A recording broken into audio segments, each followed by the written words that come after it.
जय हिंद, जय भारत। कर्मचारी, पेंशनर्स और फैमिली पेंशनर्स की वेलफेयर से जुड़ी जानकारियों के साथ मैं रीना सुथार आप सभी का स्वागत करती हूँ। आज के इस वीडियो की शुरुआत करते हुए सबसे पहले बात कर लेते हैं उस टॉपिक की जिसकी जानकारी लेकर आज के इस वीडियो में आई हूँ। देखिए, मैं अगर ये कहूँ कि आज का ये वीडियो 8वें वेतन आयोग पर रहने वाला है तो गलत नहीं होगा, क्योंकि आज के इस वीडियो की दो बड़ी जानकारी जो है वो 8वें वेतन आयोग को लेकर ही है। एक तरफ जहां देश भर के कर्मचारी और कर्मचारी संगठन इस बात का विरोध कर रहे हैं कि 8वें वेतन आयोग में देरी क्यों हो रही है, वहीं दूसरी तरफ कुछ ऐसे राज्य हैं जिन्होंने अपने स्तर पर अपने कर्मचारियों और पेंशनर्स के लिए 8वां वेतन आयोग लागू करने की तैयारियां अभी से शुरू कर दी है।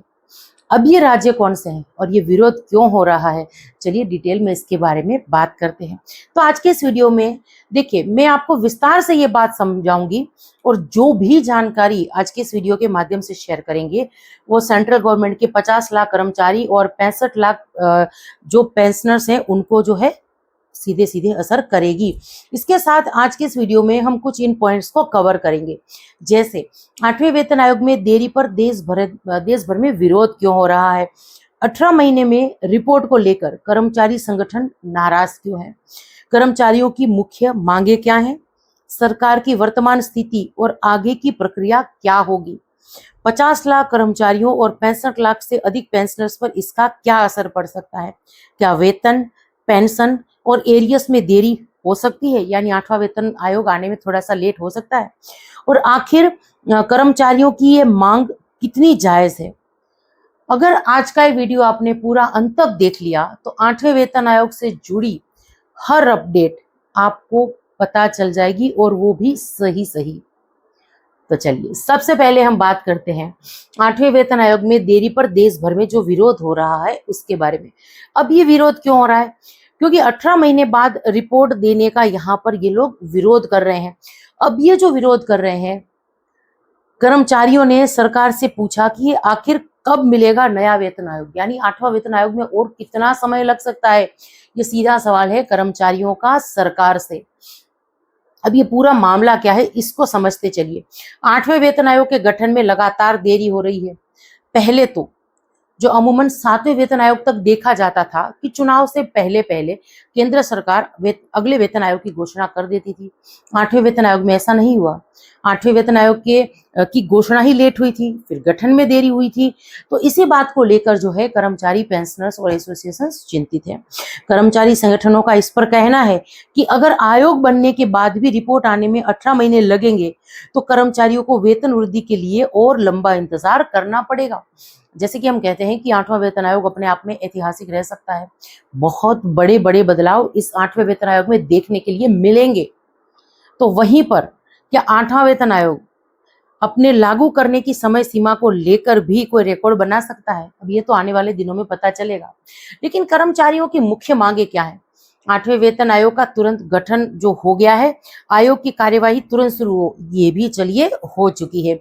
अब टर्म ऑफ रेफरेंस जल्दी जारी हो, ये नोटिफाई हो चुके हैं और रिपोर्ट जल्द से जल्द प्रस्तुत की जाए, यानी अब रिपोर्ट आने की देर है, जिसकी मांग लगातार कर्मचारी और पेंशनर्स जो है वो ले रहे हैं।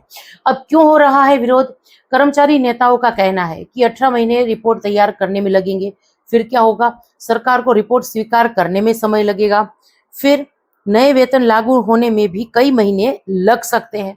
तो कुछ इस तरीके से आने वाले दिनों में ये परेशानी ना हो, इस वजह से जो है ये कर्मचारी संघ के जो नेता है वो इस प्रकार जो है मांग कर रहे हैं। अब इसका असर किस पर पड़ेगा? 50 लाख केंद्रीय कर्मचारियों के साथ साथ 65 लाख से ज्यादा जो पेंशनर्स हैं या फैमिली पेंशनर्स हैं उनको इसका सीधा असर देखने के लिए मिलेगा। अगर ये मांग मान ली जाती है, रिपोर्ट जल्दी आ जाती है और जल्दी इसको लागू कर लिया जाता है तो जल्दी से जल्दी कर्मचारियों की सैलरी और पेंशनर्स की पेंशन में इजाफा देखने के लिए मिलेगा। लेकिन कर्मचारियों की चिंता का विषय क्या है? अगर आयोग की प्रक्रिया में देरी हुई तो वेतन संशोधन लेट होगा, पेंशन संशोधन लेट होगा और इसके साथ साथ एरियस मिलने में भी देरी हो सकती है। और ये भी हो सकता है कि 7वें वेतन आयोग के तहत कुछ एरियर जो है सरकार उसका भुगतान ना भी करे। जैसे 7वें वेतन आयोग में क्या हुआ था, जब 7वें वेतन आयोग के समय अगर कोई ऐसे कर्मचारी हैं जो अभी रिटायर होकर आए हैं लेकिन उस समय सेवा में थे तो वो कमेंट्स के माध्यम से जरूर से शेयर करिएगा कि क्या आपका पैसा भी बचा अभी पड़ा है। देखिए 7वें वेतन आयोग में अलाउंसेस का जो एरियर था, उस समय जो सेवा में थे उन सभी का अलाउंसेस का जो एरियर था वो केंद्र सरकार ने नहीं दिया, जो तकरीबन 17-18 महीनों का था। तो इस बार भी यही चिंता है कि कहीं ऐसा ना हो कि सरकार वेतन आयोग लागू तो कर दे लेकिन उसको माना उसी दिन से जाए जब वो वेतन आयोग आता है, यानी 1 जनवरी 2026 के बजाय 2027 या 28 से उसको माना जाए। तो ऐसा होता है तो सरकार सिर्फ एरियर ये सैलरी और पेंशन में बढ़ोतरी कर देगी पर एरियर का भुगतान नहीं होगा, और इसी विषय को लेकर आज सबसे ज्यादा चिंता हो रही है। अब कर्मचारी संगठनों ने क्या कहा है, देखिए उन्होंने कहा है कि आयोग जो है अपनी रिपोर्ट, आयोग बनने के बाद 18 महीनों का इंतजार करना उचित नहीं है। आयोग अपनी रिपोर्ट जल्दी से जल्दी सरकार को सौंपे। सरकार को प्रक्रिया में तेजी लानी चाहिए ताकि कर्मचारियों को समय पर लाभ इसका मिल सके और पेंशनर्स की पेंशन में भी जो है बढ़ोतरी समय पर हो सके। अब क्या मिल सकती है राहत, अब ये भी सवाल हो।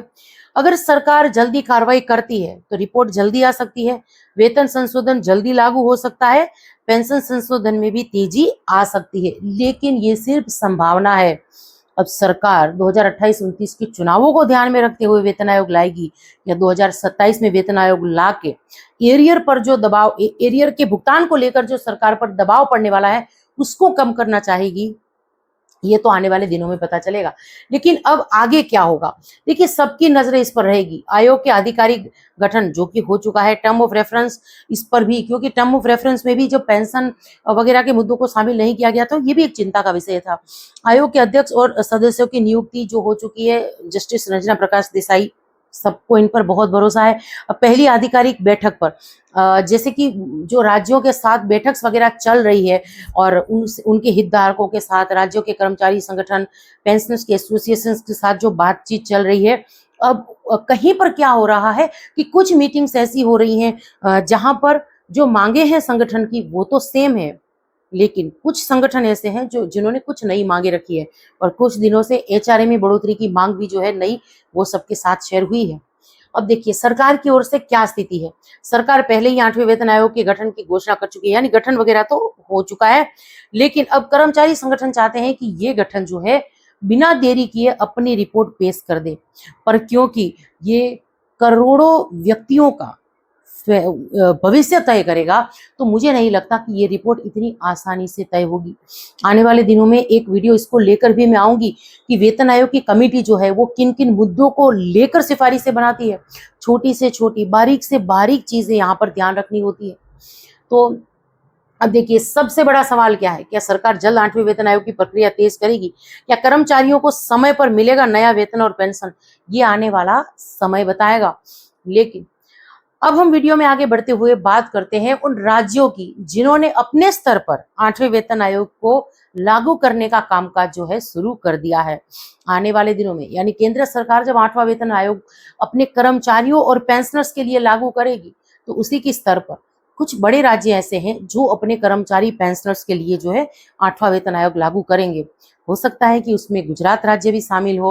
अब देखिए राजस्थान सरकार की तरफ से क्या यहाँ पर एक बड़ी अपडेट आई है। राजस्थान में 8वां वेतन आयोग की अगर बात करें तो मुख्यमंत्री की यहाँ पर एक बड़ी घोषणा सामने आई है। ये जानकारी है 8वें वेतन आयोग की तैयारियों को लेकर। देखिए उच्च स्तरीय समिति का गठन यहाँ करने की बात कही गई है। वेतन विसंगतियों के समाधान के लिए वित्तीय थिंक टैंक है ये समिति का गठन। अगर इसकी बात करें तो मुख्यमंत्री भजनलाल जी शर्मा द्वारा बहुत जल्द एक उच्च स्तरीय समिति जो है बनाने का ऐलान हो सकता है। इसके साथ देखिए राज्य कर्मचारियों के वेतनमान से जुड़े जटिल विषयों को सुलझाना और वित्तीय ढांचे के अनुकूल नया पे मैट्रिक्स वो फिटमेंट फैक्टर तैयार करना, ये उस कमेटी का काम होगा। इसके साथ 8वां मतलब 8CPC की वर्तमान स्थिति क्या है।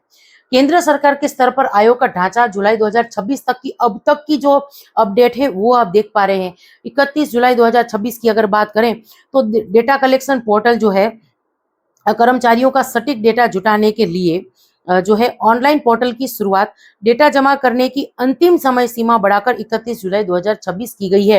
अब 2.28 से लेकर 2.86 अनुमानित फिटमेंट फैक्टर वित्तीय विशेषज्ञों के अनुसार ये 2.28 से लेकर 2.86 के बीच रहने की उम्मीद है, यानी फिटमेंट फैक्टर इतना रह सकता है।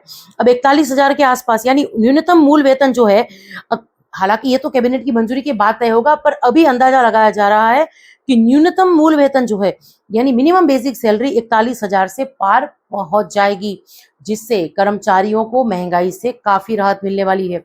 और उसी के हिसाब से जो पेंशनर्स हैं उनकी मिनिमम पेंशन जो अभी 9,000 है उस पर भी बढ़ोतरी होगी।